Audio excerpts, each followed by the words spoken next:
El Señor esté con vosotros. Y con tu espíritu. Lectura del Santo Evangelio según San Juan. Gloria a ti, Señor.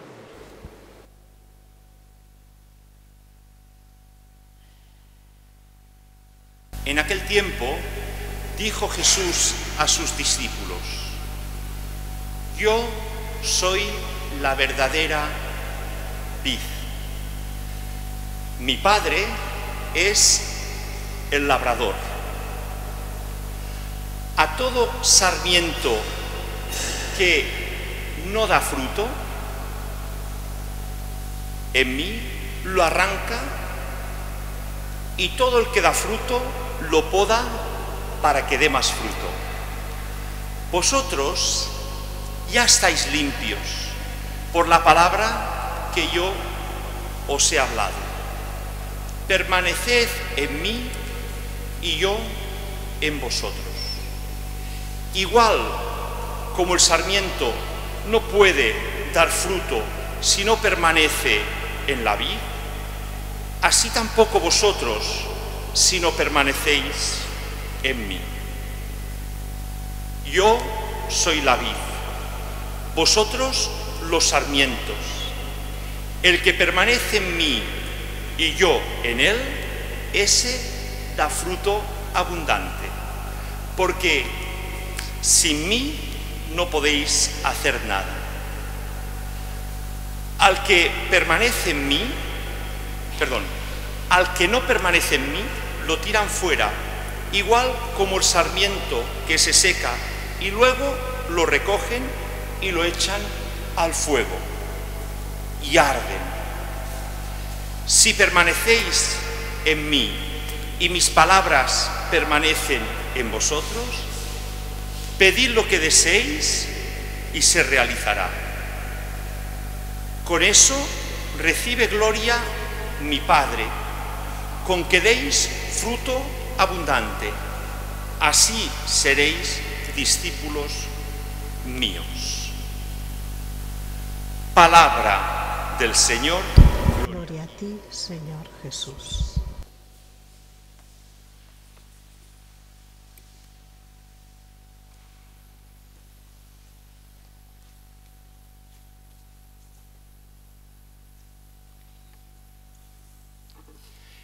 Evangelio de San Juan, apóstol, el apóstol joven, que escuchó muchas veces las palabras de Jesús, que las recordó y las escribió en su Evangelio. Y este pasaje que hemos escuchado hoy en el Evangelio que hemos proclamado, este pasaje Jesús lo explicó, lo habló en la última cena, cuando estaba sentado en la mesa con los apóstoles, poco antes de su pasión, muerte y resurrección. En esta última cena en la que Jesús hizo su discurso sacerdotal, es decir, dijo de alguna manera lo que quería junto al mandamiento del amor, la necesidad de la unidad, y de estar realmente todos nosotros pensando Jesús en lo que iba a realizar muriendo en la cruz, nuestra salvación, y cómo iba a dejar en nuestras manos todo ese futuro de la Iglesia, toda esa misión que nosotros 2000 años después continuamos realizando. Nosotros sabemos de quién nos fiamos, de Jesús, y sabemos que Jesús no falla, pero yo a veces me pregunto a mí mismo, ¿sabe Jesús de quién se ha fiado, en manos de quién ha puesto la Iglesia la misión de anunciar el Evangelio? Con nuestras debilidades, con nuestros fallos, con nuestras equivocaciones, y vemos los resultados, la falta de esa misión, hacerla bien, hacerla unidos a Jesús. La clave de la eficacia es la unión con Jesús, es decir, el objetivo nuestro no es tanto pensar ¿qué haré para acercar a personas a Jesús? ¿Qué haré? Unirnos a Jesús. Es decir, si nosotros vivimos unidos a Jesús, saldrá de nosotros esa comunicación, esa vida, esa misión de anunciar a Jesús y de llevar a Jesús. Por eso nuestro objetivo tiene que ser esforzarnos y pedir y buscar en todo momento esa unión con Jesús. Y el ejemplo que Jesús nos ha explicado en el Evangelio es la vid y los sarmientos, las uvas que están colgadas de la vid. ¿Cómo da fruto la vid? Si está unida. Si está cortada, está separada, se muere, no da fruto. Nosotros necesitamos estar unidos a la vid que coge de las raíces fuerza, que nos da su gracia, que nos da la capacidad de hacer esa misión que ha puesto en nuestras manos. Por eso nuestro objetivo es estar siempre, todas las horas del día, en sintonía, en comunión, en comunicación con Jesús, para que nuestra vida sea estar con Jesús y sea comunicar a los demás a Jesús. Esta es la clave de la eficacia. A veces nos esforzamos por hacer planes, por hacer proyectos, por pensar ¿qué haremos? ¿Qué haremos? Es bueno que pensemos y que también analicemos nuestra sociedad y nuestro mundo, pero especialmente nuestro amor a Jesús es la clave que renovará nuestras propias vidas y que renovará el mundo y la realidad que nos ha tocado y que Dios ha puesto en nuestras manos. Por eso, la misión, en la primera lectura hemos visto el apóstol San Pablo, cumplía la misión de ser buen judío y de pensar que tenía que defender la ley de Dios conforme al Antiguo Testamento y que decía que había que estar unidos a Dios Padre y que Jesús dudaban de que fuera realmente el Salvador. Él era fiel a la palabra de Dios del Antiguo Testamento. En el momento en que descubre a Jesús, que se le aparece, que se encuentra delante de Jesús, su vida cambia y de perseguir a los cristianos se convierte en el gran apóstol de Jesús que anuncia a Jesús con su vida. Es decir, ¿qué hace? Proyectos, no, lo que hace es ir y por donde va pasando, allí va anunciando, va dando ejemplo, testimonio de Jesús. ¿Qué es lo más importante? Es decir, que vean en cada uno de nosotros la imagen de Jesús, el ejemplo de Jesús, en nuestras actitudes, en nuestra manera de hacer, en nuestras obras.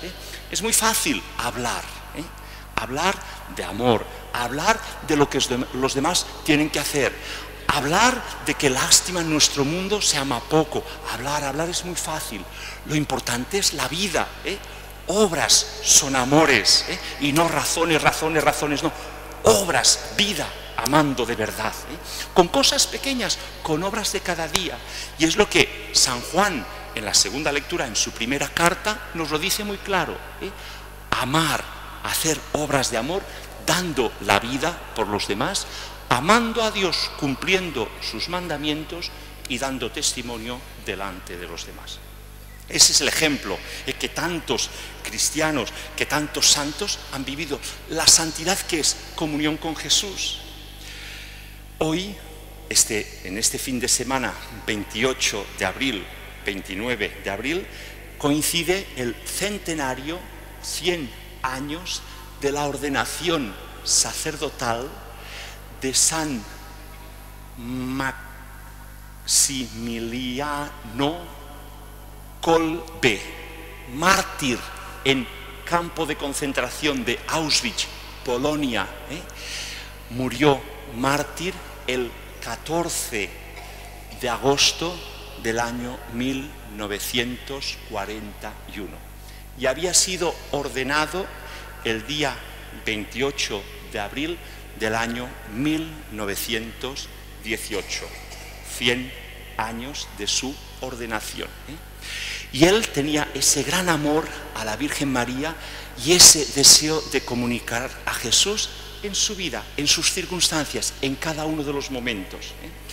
Desde pequeño, se ve que era un poquito travieso, era un poquito pillo un poquito, y su madre un día le dijo, muy serio, dijo: no sé qué va a ser de ti en tu vida, no sé cómo va a acabar tu vida, cómo va a ser tu vida. Y él se quedó pensando, un poquito doloroso, porque había pues había ofendido, había hecho mal, y pensó, y le preguntó a la Virgen María en su oración qué sería de su vida. Y se lo preguntó a María, y tuvo una aparición de María, una visión de María, con dos coronas, una blanca y otra roja. Y él le preguntó la explicación y le dijo, la corona blanca es que tú vivirás la pureza de vida, la consagración de tu vida. Y la corona roja es que tu vida acabará con el martirio. Esas dos coronas que él no acabó de entender del todo, pero que pensó y así consagró su vida, se hizo franciscano menor y fue ordenado en este día 28 de abril del año 1918.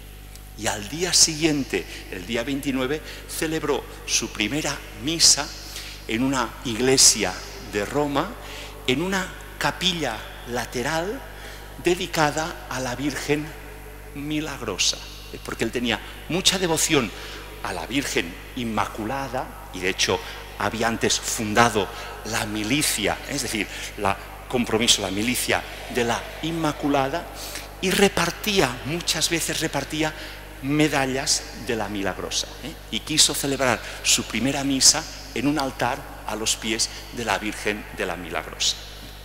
Y él pues consagró su vida, y sabía que Dios le pedía dar su vida amando, estando unido a Jesús para dar fruto. Es decir, su objetivo no era hacer muchas cosas, sino estar unido a Jesús e invitar a los demás a unirse a Jesús a través de la Madre de María, que siempre nos lleva a Jesús. Y así, en Polonia, cuando empezó la Segunda Guerra Mundial, lo cogieron preso, lo pusieron en el campo de Auschwitz, en el campo de concentración, y un día que salieron a trabajar, algunos que iban a trabajar fuera, a trabajos duros, se escaparon, y cuando se escapaba alguno, de dentro del campo, escogían a 10 para que fueran fusilados o para que murieran. En este caso los hicieron formar, vieron que faltaba, que se había escapado, y al verse escogieron a 10 aleatoriamente para que murieran de hambre. Y uno de los 10 que escogieron no era el Kolbe, no, sino era otro, un padre de familia, que cuando lo escogieron dijo: yo tengo familia, tengo esposa e hijos. Y al oírlo Kolbe dijo: ¿puedo sustituirle? Y entonces él lo sustituyó, y de esos 10, uno se volvió a las hileras y él lo sustituyó y fue metido en una pequeña celda donde durante largo tiempo fueron muriendo de hambre y los iban retirando conforme morían. Él al final tuvieron que inyectarle porque no se moría, estaba delgadísimo, y siempre que iba uno de los soldados a quitar las cosas y a retirar los muertos, siempre los veía rezando, invocando a Dios con la voz de Kolbe que animaba a la oración, a esa comunión con Jesús. Es el fruto del amor, es el fruto de la vida entregada. Es la llamada que Jesús nos hace a entregar la vida por los demás. Este pasado lunes celebrábamos la fiesta de San Jordi. La sangre no es la del dragón asesinado muerto en la leyenda, no. La sangre fue la de San Jordi, que fue mártir también, mártir de Jesucristo. Kolbe también fue mártir de Jesucristo, dio su vida por amor a Jesucristo, y esas vidas unidas a Cristo dan fruto, son un ejemplo, un testimonio para que nosotros también nos animemos a dar muestras de amor ante este mundo que necesita hombres y mujeres que amen de verdad. Es muy fácil, Kolbe, decir: debemos amar. En el momento en que puede manifestar su amor, sustituyendo, salvando a uno para él dar su vida, en ese momento es cuando obra de verdad, conforme a Jesucristo, da su vida y da fruto esa vida gracias a estar siempre, siempre muy unido a María, muy unido a Jesús. Pues hoy le pedimos a Jesús que nosotros, con la protección de su Madre María, estemos siempre unidos a Él para que demos fruto y para que el Señor cuide de esa vid que somos cada uno de nosotros, para que si conviene corregirnos, podarnos, para que demos más fruto, permitamos que Él nos vaya ayudando a ser mejores, a ir renovando nuestras vidas, a ser más semejantes a Él, igual como el ejemplo de la santidad de Kolbe y de tantos otros santos hombres y mujeres que han dado su vida por ser fieles a Jesucristo.